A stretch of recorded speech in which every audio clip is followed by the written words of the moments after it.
Hey guys, welcome back to Mycrodex. So, I've been very busy studying all of these different species, and I am not sure if I mentioned it in a previous video, but I collected a bunch of isopods and also some random larvae that I found under a stump. I think I did mention this in a reel a little while ago, but I've been watching these guys develop and they seem really happy and they have plenty of food and substrate to play with. And I wanted to move them to a bigger sized, quote unquote, terrarium just so I could, see them dig around and study their movements and see like what I want to do with them long term.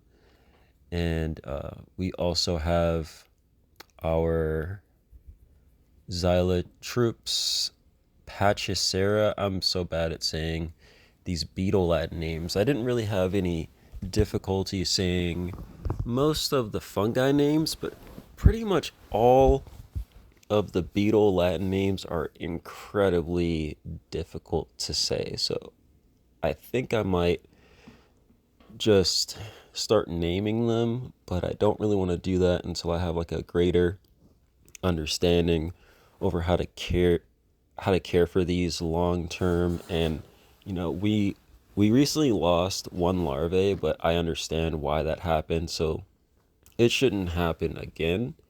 The beetles have been really healthy, so I'm really happy about that. And speaking of healthy, we have 15 eggs from our mating pair that we're going to be isolating today. When I collected the eggs, I didn't know much about what to do with them other than the few videos I happened to watch on that. So I just threw all of them inside of one cup until I did enough research to know like what to do or if I should do something to force hatch. And my studies have kind of come down to just be patient. So I've been waiting for a couple weeks. I collected these a little while ago, I think 2 videos ago. And I want to go ahead and isolate these into different cups so that we have around 15 different cups. I double paired some of the eggs because you can just house them all together. But I wanted to have them individual so they could maybe show some personality once they begin. I don't know if it's germinating or I guess hatching. Once they hatch, so we're going to be isolating them into individual cups in this video. And these eggs are incredibly small. They're like half the size of a pea. So you can mush them really easily. So I'm using the turn the cup method to kind of show where they are. And there's one right there. You can see it's very small. It's yellow, so it stands out against the brown substrate. And I'm going to be scooping these up and putting them into the individual cups with the gold tops there. And all I did was I saved up a bunch of to-go containers from one of my favorite to-go takeout restaurants. And I have like 20 of these jars because I get stuff from them like a couple times a month. And they usually in every order, they have like 3 of them. And I have like 15. So yeah, I love that place.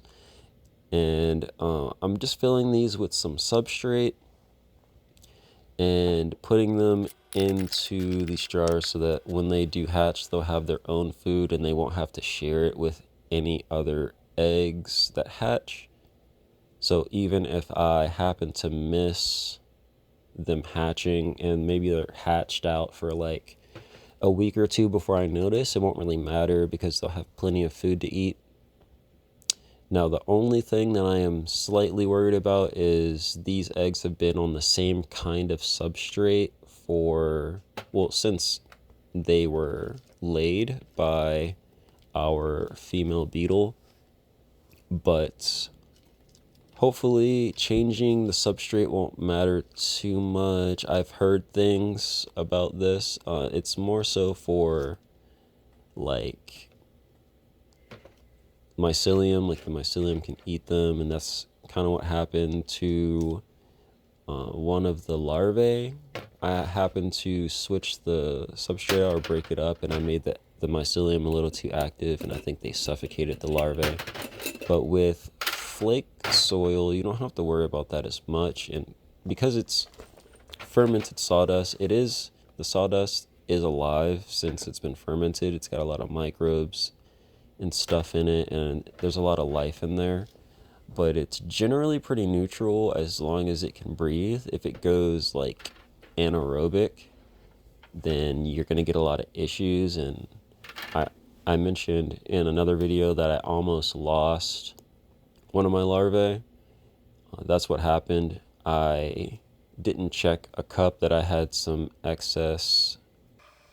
Well, actually, it was excess flake soil, but also it was experimental flake soil. So I was just in the middle of learning, and I happened to put the larvae in there without checking it or turning the soil, and it was like pretty much like vinegary, and it almost suffocated, but didn't happen. But then it ended up happening with some mycelium, which I had a feeling, but I didn't check quick enough. So we're learning from mistakes. We've only lost one organism so far, and we've been doing this for like 3 months now. So we gotta, there's gonna be a few sacrifices, unfortunately, but at least we're keeping it down to like the very minimum. And if you don't make mistakes while learning, then are you really learning? Because if I just follow directions online and I don't really get any feedback, like everything's just working, it was kind of stressing me out, because I'm like, there's like, is it really this easy? Like it just works. So seeing something happen that wasn't planned was actually kind of a sigh of relief a little bit, just because it just seemed like everything was working really quickly. And maybe that just has to do with me educating myself so much on the fungi, since they're like a key component of all this, that it it's just working out because I'm educated on like microbes and stuff like that. Thank goodness. But yeah, I do want to make like a lot more videos, but there's so much learning. Like I'm learning an entirely new thing that has a lot of different organisms that plug into this. So every time I think, okay, I'm good now, I have to learn like a new thing, and it's very fun. But I'm trying to grow this channel, so definitely like and subscribe, guys. If you are new here or if you're visiting, let me know that you guys enjoy the content.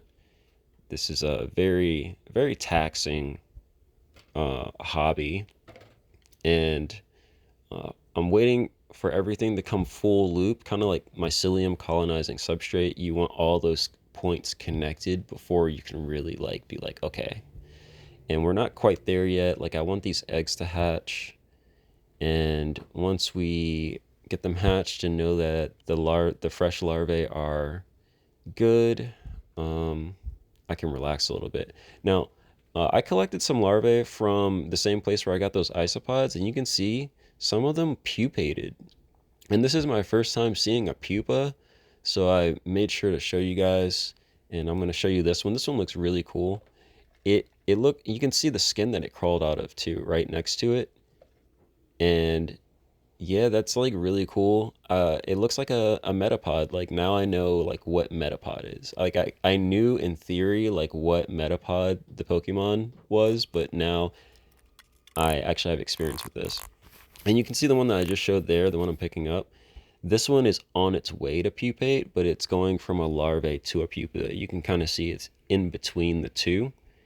And it's just so cool watching this. You can see like pretty much every form here. You see there's larvae, you see there's pupa, and then there's one that's trying to pupate. So very cool stuff. Everything is very like gradual, and I mean, I had just looked at these and they weren't pupated, and like 5 days later they were just starting to turn. And we're gonna see a much, much larger version of that when our dynasties larvae pupate, because they're like the size of a baseball sometimes. So it's gonna be that, but like way bigger. I'm kind of scared. Like, I still get a little scared when handling some of these because they're so dang strong. But yeah, I moved the isopods and all those guys into a new container that I bought. And then I also took the pupas, and I wanted to keep them moist so that their skin doesn't dry up. So I put them in their own container for them to turn into whatever the hell they are. I don't know what these are. I'm raising them. I have no idea what this is. So I'm making sure like they won't escape or anything, but I do want to raise them into adults, however long that's going to take. Last note, I wondered what happened to like the poop and stuff, because they always have poop in them. When they pupate, they actually just leave it behind. You can see here, this is the skin of a larvae that pupated, and it left the skin behind, and it left the poop behind too. So in case you guys were wondering what happened to all that stuff, they just drop it. Now that's pretty much it for this video. I just wanted to show what we were working on here, and we're obviously breeding all these beetles. We're collecting frass for our plant adventures. Soon we're creating soil. As you saw, that beetle was pooping, and we collect all that and use it because it's great fertilizer. But I'll see you guys very soon. I'm not sure yet what the next topic will be that I post on, but I'm in the middle of transitioning to a new phone, so you might see a quality spike. So look forward to that. I'll see you guys soon, and take care.